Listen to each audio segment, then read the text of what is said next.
Hello students, hope you all are doing well. See, previously આપણે entrepreneurship 1 એનું last unit discuss કરતા હતા. એમાં આપણે ઇન્ટ્રોડક્ટરી પાર્ટ જે છે એ જોઈ લીધું. એઝ વેલ એઝ એમાં જેટલા બી આસ્પેક્ટ્સ આવતા હતા એ દરેક આસ્પેક્ટ્સ આપણે જે છે એ ડિસ્કસ કરી લીધું. ફાઇન. હવે આપણને એક વસ્તુનો તો આઈડિયા આવી ગયો કે કઈ કઈ વસ્તુ માટે સોશિયલી રિસ્પોન્સિબલ છે કોઈ બિઝનેસ કે કોઈ એન્ટરપ્રિન્યોર. ફાઇન. બટ તમને હવે દરેક કેટેગરી વાઇઝ જે છે એ અમુક પેરામીટર્સ આપેલા છે. Yes or no? ફાઇન. સો એમાં તમારે આખું તમારું ચેપ્ટર જ એ રીતે ડિવાઇડેડ છે જેમાં તમારે એમ્પ્લોઈઝ, કસ્ટમર્સ, કોમ્પિટિટર્સ, બીજા businesses, other than that government, international લેવલે, માર્કેટ લેવલે કે પછી જે કોઈ બી સોસાયટી કે પબ્લિક સાઇડ તમારી શું રિસ્પોન્સિબિલિટી બને છે. ફાઇન. તો સોશિયલ રિસ્પોન્સિબિલિટી ફર્સ્ટ તો કે છે ને કે ઘરથી જ શરૂઆત કરાય. બરાબર, સારા કામની શરૂઆત ઘરથી જ કરાય. એમ first we will start from the employees. બરાબર, સૌથી પહેલી શરૂઆત એમ્પ્લોઈઝ થી કરાય કારણ કે એમ્પ્લોઈઝ પણ તમારી કંપની સાથે જોડાયેલો એક અભિન્ન અંગ છે. બરાબર, એમ્પ્લોઈઝ વગર તો તમારી કંપની ચાલે નહીં. તો પહેલી રિસ્પોન્સિબિલિટી તમારી બને છે તમારા જે કોઈ પણ કામ કરવાવાળા વ્યક્તિ છે તમારા માટે, તમારા એમ્પ્લોઈઝ પ્રત્યે. ફાઇન. સો આખી વસ્તુ આપણે ઇફેક્ટિવ મેનરની અંદર ડિસ્કસ કરશું. બટ ફર્સ્ટ જે છે એ તમને parties related to the business જે છે એ આપેલું છે employees. But let us discuss on that part. Entrepreneur must pay fair, rational and reasonable salaries to their employees for better living of his or her family. Obviously કોઈ વ્યક્તિ આટલું hard work કરે છે, કોઈ વ્યક્તિ મહેનત કરતો શું કામ કરતું? એના ફેમિલીના વેલબિંગ માટે. યસ ઓર નો? એના ફેમિલી જે છે એના એક એનું સારું એક લિવિંગ સ્ટાન્ડર્ડ બની રહે એના માટે એફર્ટ્સ કરતા હોય. યસ ઓર નો? તો એ એક વસ્તુ અહીંયા તમને આપેલી છે. ફાઇન. કે જ્યાં તમારે તમારા એમ્પ્લોઈઝને ટુવર્ડ્સ તમારી શું રિસ્પોન્સિબિલિટી છે તો કે તમે એને ફેર, રીઝનેબલ અને રેશનલ સેલેરી આપો. એવી નહીં કે જેનાથી તમને એક્સેસિવ એક્સપેન્સ થાય અને એવી પણ નહીં કે જેના લીધે તમારે અમુક વસ્તુઓ કે અમુક સિચ્યુએશન જે છે એ ફેસ કરવી પડે. ફાઇન. સો એક મહિનાની અંદર તમને એ બી આપેલું છે. અને સી એમ્પ્લોઈઝ લોકો આટલું હાર્ડવર્ક કરતા હોય, તમારી કંપનીના ગોલ્સને અચીવ કરવામાં તમારી જે છે એ એફર્ટ્સ કરતા હોય કે બેસ્ટ એફર્ટ્સ કરતા હોય તો તમારી રિસ્પોન્સિબિલિટી છે કે એને એક ફેર ઇનફ વેજીસ આપો, સેલરી આપો, જેથી કરીને એનું લિવિંગ સ્ટાન્ડર્ડ જે છે મેન્ટેન થતું જાય. કારણ કે એક વસ્તુ એ બી છે કે જે લોકો તમારી કંપની માટે કામ કરે છે ને એ લોકો એના દિવસનો સૌથી વધારે ભાગ જે છે એ ત્યાં તમારી કંપનીમાં ગાળે છે. સો એને એક એવું જે છે એ એલિમેન્ટ આપો કે જે એના માટે મોટિવેશન ફેક્ટર હોય. ફાઇન. નેક્સ્ટ તમે કીધું છે to maintain the working abilities of employees entrepreneur must provide proper health and hygienic facilities like clean toilets, bathrooms, drinking water, clean drinking water, etc. Obviously મેં તમને હમણાં જ જે છે એ પ્રીવિયસ એક નાની વાત કહી દીધી કે ભાઈ એમ્પ્લોઈઝ જે છે એ પોતાના એક કહી શકાય કે દિવસનો મેજોરિટી પાર્ટ જે છે એ તમારી કંપનીની અંદર ગાળે છે. યસ ઓર નો? અને આ મેજોરિટી પાર્ટ એ જે કંઈ પણ તમારી કંપનીની અંદર ગાળે છે એ વસ્તુ પર્ટિક્યુલર મેનરની અંદર એને અમુક તો તમારે એવી ફેસિલિટી દેવી પડે કે જે એના હેલ્થ અને હાઇજીન માટે સારી હોય. કારણ કે ક્લીન બાથરૂમ્સ, ક્લીન રેસ્ટરૂમ્સ કે પછી ડ્રિંકિંગ વોટરની અંદર કાંઈ એવી વસ્તુઓ જે છે બરાબર તો તમારે એના માટે એફર્ટ્સ કરવા જોઈએ. વાય સો? કારણ કે સી આખો દિવસ એ તમારે ત્યાં ગાળે છે તો એટલીસ્ટ એ લોકો એવી basic amenities, basic facilities use કરશે અને એ બેઝિક ફેસિલિટીનું ધ્યાન રાખવું એમ્પ્લોયરનું કામકાજ છે. બરાબર. સો સી એ લોકો તમારા માટે જો એફર્ટ્સ કરતા હોય તો you can make efforts for them. Fine. So એ એક વસ્તુ છે તમને કીધેલી છે. નેક્સ્ટ કીધું છે કે to grant approval to labour units so that employees represent their problems to entrepreneur. હા, લેબર યુનિટ્સ જે છે એ બનેલા હોય છે ઘણી બધી જગ્યાએ, ઘણા બધા પર્ટિક્યુલર કહી શકાય કે એક એન્વાયરમેન્ટની અંદર લેબર યુનિટ્સ બનતા હોય છે. ફાઇન. સો આ લેબર યુનિટ શું કામ હોય છે તો કે એ લોકો એમ્પ્લોઈઝને થતા કે લેબર્સ લોકોને થતા પ્રોબ્લેમ્સ જે છે એને રિપ્રેઝન્ટ કરી શકે with the employees. from in front of employees. Yes or no?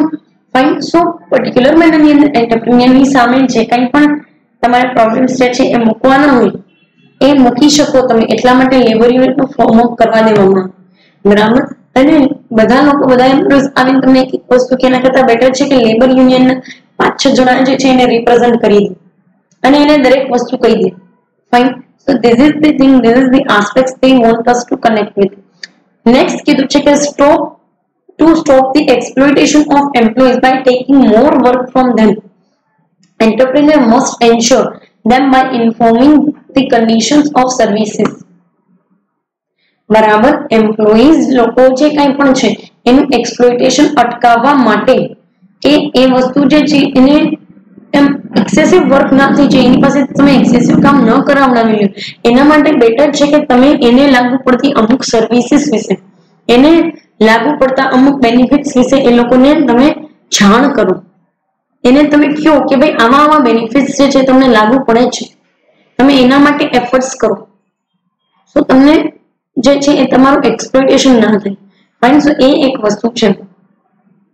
Next તમને કીધું છે કે to adopt settlement attitude for disputed questions rather than rigidness. Yes, entrepreneur ની એક રિસ્પોન્સિબિલિટી એવી પણ છે કે જો એનો કોઈ એમ્પ્લોય કે એનો કોઈ મજૂર કે એ વ્યક્તિ એને આવીને ફરિયાદ કરે છે અને એ તમે એના માલિક છો ને, તમે એક તમારી કંપનીના માલિક છો, તો ત્યાં કામ કરતા લોકો તમને નહીં કહે તો કોને કહેશે? ફાઇન. સો એ એક મેનરની અંદર કીધું છે કે ભાઈ ડિસ્પ્યુટ થાય છે એમ્પ્લોયર એમ્પ્લોય વચ્ચે, તો એને રિઝોલ્વ મેનરની અંદર તમે લઈ આવો, સેટલમેન્ટ એટીટ્યુડમાં લઈ આવો, નહીં કે રિજિડનેસ ની અંદર કે ભાઈ તે આમ કર્યું તો નીકળી જાય કંપનીની અંદર, એવું નહીં. એને તમે ટાઈમ આપો, તમે પોતે વિચારો, તમે બંને પાર્ટીઝ ભેગા થઈ અને એક ડિસ્કશન ઉપર આવો કે નહીં બરાબર છે કે કઈ વાંધો નહીં, અમારી બી ભૂલ હતી તમારી બી ભૂલ હતી, ધેટ્સ ઇટ, વાત થઈ ગઈ પૂરી. ફાઇન. સો એ એક વસ્તુ તમને કીધેલી છે. નેક્સ્ટ કીધું છે કે to provide facilities for social security like provident fund, gratuity, pension, etc. Yes, facility જે છે સોશિયલ સિક્યુરિટીની, એને એવું તો લાગવું છે ને કે મારી જોબ જે છે એ સિક્યોર છે, એક ટાઈમ પછી મને મારી કંપનીનો માલિક મને કાઢી નહીં મૂકે, એને જોબ સિક્યુરિટી કહેવાય. તો એના ઉપર ફોકસ કરવાનું છે કે તમે તમારા કંપનીના જે કોઈ પણ વર્કર્સ છે કે જે કોઈ પણ લેબર્સ છે એને તમે પ્રોવિડન્ટ ફંડ, પેન્શનની યોજનાઓ કે પછી એની ઇન્સ્યોરન્સ, હાથ કપાઈ જાય છે કે એવું કંઈ થઈ જાય છે તેના માટેના તમે ઇન્સ્યોરન્સ જે છે એને આપો છો કે નહીં, એ ફેસિલિટી પ્રોવાઈડ કરવાની તમારી રિસ્પોન્સિબિલિટી છે એઝ એન એન્ટરપ્રેન્યોર. ફાઇન. તો એને એમ થાય કે ના મારી કંપની મારા માટે કંઈક કરે છે, મારું ધ્યાન રાખે છે, તો ઓટોમેટિકલી એને વર્ક મોટિવેશન મળશે. ફાઇન. નેક્સ્ટ તમને કીધું છે કે to adopt the policy of encouragement by promotion, certificate, prize etcetera. દરેક વ્યક્તિ તમારી કંપનીની અંદર ઘણા સમયથી જોડાયેલો હોય, બરાબર, ઘણા લોકો જોડાયેલા હોય છે, એ લોકો 20-20 વર્ષ કંપનીની અંદર કામ કરે છે. તો જે કાંઈ પણ વ્યક્તિ જે છે એને એક લેવલે તો પ્રમોશનની ઈચ્છા હોય ને, પ્રમોશનની આશા હોય ને કે ભાઈ મને પ્રમોશન આપવામાં આવશે તો હું એન્કરેજ થઈશ, તો હું જે છે એ કામકાજ કરી શકીશ ઇફેક્ટિવ મેનરની. ફાઇન. સો એ એક સિનારીઓ આપેલો છે કે તમે એને પ્રમોશન આપો, કોઈ સર્ટિફિકેટ્સ આપો, કોઈ પ્રાઇઝ આપો, તો એનાથી એને એન્કરેજમેન્ટ મળે કે ના મારે મારી કંપની માટે કામ કરવું છે. they are doing work for me, they are encouraging me. Fine. Next તમે કીધું છે કે to frame joint management company, this increases the loyalty to work. Joint management committee બનાવવા માટે આ વસ્તુ જે છે એક એન્કરેજમેન્ટ આપે છે કે એક એન્કરેજમેન્ટનું એલિમેન્ટ આપે છે કે જ્યાં તમારા વર્કર જે છે એ પોતાની જાતે એન્કરેજ થાય અને તમારી કંપનીની સાથે લોયલ રહેશે, એટલે કે વફાદાર રહેશે અને તમારી કંપની માટે કામ કરશે. બેટર આઈડિયા નથી, બેસ્ટ આઈડિયા નથી, છે જ ને, તો તમે એને એન્કરેજ કરો. સો this is all about the social responsibility towards employees. Fine. Let us discuss on the next part, which is the customer part. The parties related to the company is the particularly one of the important party. બરાબર, જેને આપણે customers કહીએ છીએ. આ લોકો છે તો business છે, યસ ઓર નો? કસ્ટમર્સ જે છે એને બજારનો રાજા કહેવામાં આવે છે. શું કામ કહેવામાં આવે છે? કારણ કે એ તમારી પ્રોડક્ટને માર્કેટની અંદર ફેમસ બનાવવાથી માંડી તમારી પ્રોડક્ટને માર્કેટમાંથી બોયકોટ કરવા સુધીની તાકાત ધરાવે છે. Yes or no? So that's why it is considered as the king of the market. કસ્ટમરને એટલા માટે તો બજારનો રાજા કહે છે. ફાઇન. સો દરેક બિઝનેસની કસ્ટમર સાઇડની અમુક રિસ્પોન્સિબિલિટી હોય. Let us discuss it. To maintain policy standards, this standard can be maintained by qualitative products, proper weight, true advertising, superior packaging, etc. for the customers. કસ્ટમરને શું જોતું હોય તો કે તમારી પ્રોડક્ટ જે છે એ બેસ્ટ ક્વોલિટીની હોય, પ્રોપરલી તમે મેન્શન કર્યું એ પ્રમાણે વજન હોય, સાચી એડવર્ટાઇઝિંગ તમે એનું કરેલું હોય અને સારું પેકેજિંગ હોય. આ તો કસ્ટમરની વિશેષ હોય છે કોઈ કંપની પાસેથી. Yes or no? સી દરેક અત્યારે તમે જે ફેમસ કંપની જુઓ છો ને એ કંપની એમને ફેમસ નથી થઈ.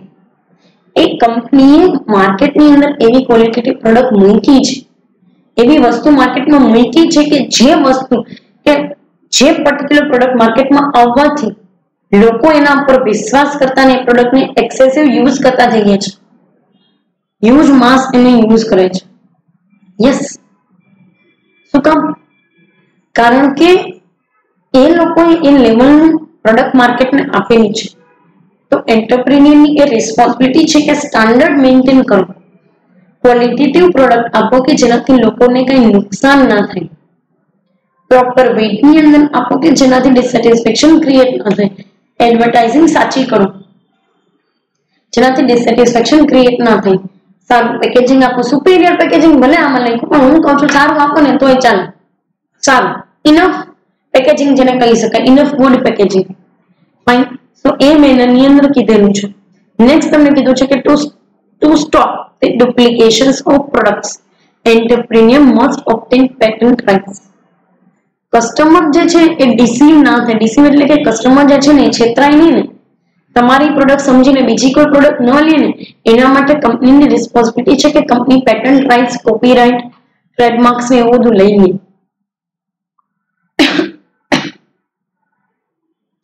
જેથી કરીને કસ્ટમર જે છે એ કોઈ છેતરાઈને તમારી પ્રોડક્ટના બદલે બીજી કોઈ પ્રોડક્ટ ના લે. ફાઇન.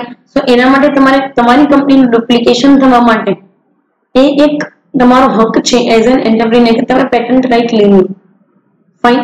બેસ્ટ વસ્તુ છે. એનાથી તમારી કંપનીની પ્રોડક્ટનું ડુપ્લિકેશન પણ નહીં થાય અને કસ્ટમર પણ નહીં છેતરાય. ફાઇન. સો એટલા માટે કસ્ટમરના ઓલા પર્સપેક્ટિવથી આપેલું છે. નેક્સ્ટ તમને કીધું છે કે for customer satisfaction, entrepreneur must quote reasonable price for their product or services.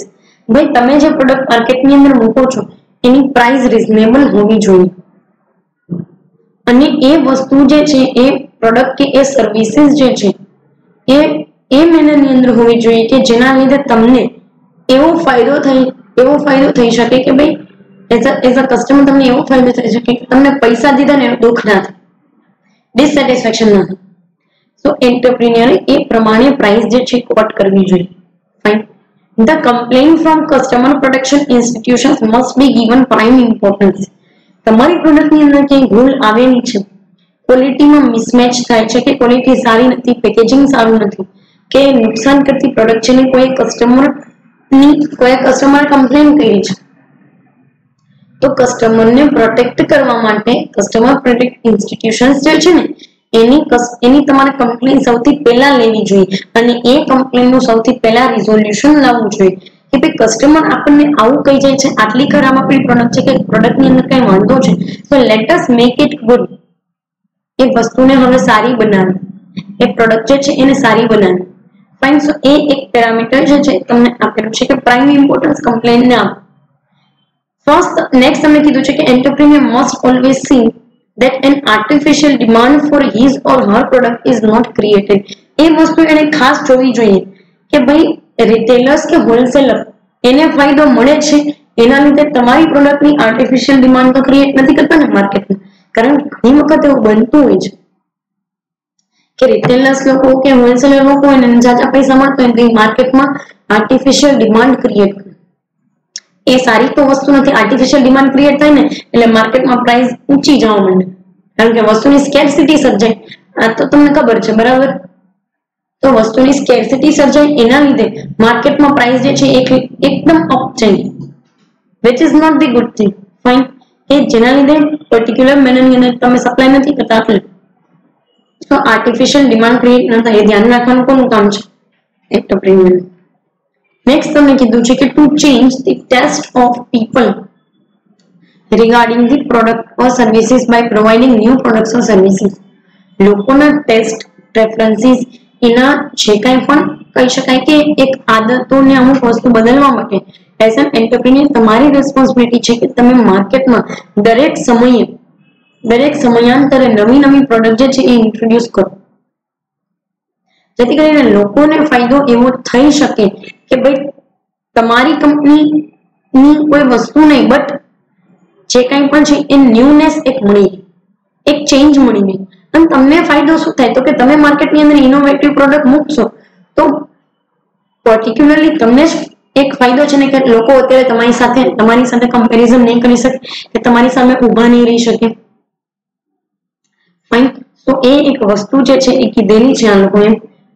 Next શું કે છે? તો કે entrepreneur can know about psychology, income, level of education, demand of consumers by constant study of market.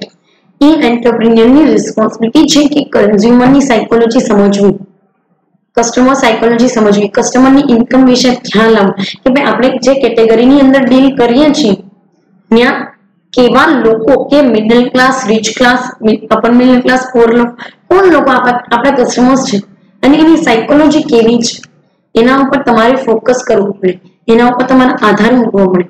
Level of education, તમે જે પોપ્યુલેશનને target કરો છો એ લોકોનું એજ્યુકેશન લેવલ કેવું છે, એ લોકો કેટલા લેવલને જે છે એ એજ્યુકેશનની વેની અંદર જઈ શકે એમ છે.